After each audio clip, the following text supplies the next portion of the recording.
jaalalaaf tokkummaan oduu gammachiisaa hawaasa muslimaa Oromoo kan Norwee fi guutuu Awurooppaa keessa jiraatan hundumaaf akkuma armaan dura baratame muhaadaraan hawaasa muslimaa Oromoo biyyoota garaagaraa keessatti gaggeeffamaa turuun isaan yaaddeeffama. Muhaadaraan kora torbaffaa gaafa maartii 31 irraa hanga Apriilii 1 bara 2018 biyya Norwee magaalaa guddittii Oslo gubbatti ni adeemsifama.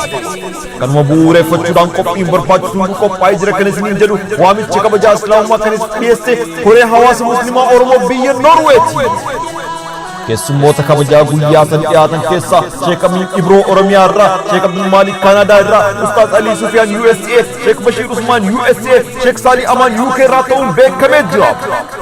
Iddoon sagantichaa Strooyes Kuule Honne Buuriin gad 364 Honne.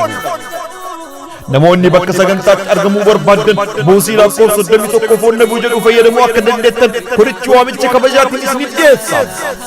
Odeeffannoo dabalataatiif lakkoofsa bilbilaa duwwaa 47 40 16 77 lakkoofsa bilbilaa dabalataa duwwaa 47 40 17 657 Kota jechuudhaan waamicha kabajaa kan isiniif dhiyeessu koree hawaasa muslimaa Oromoo biyya Norweeti.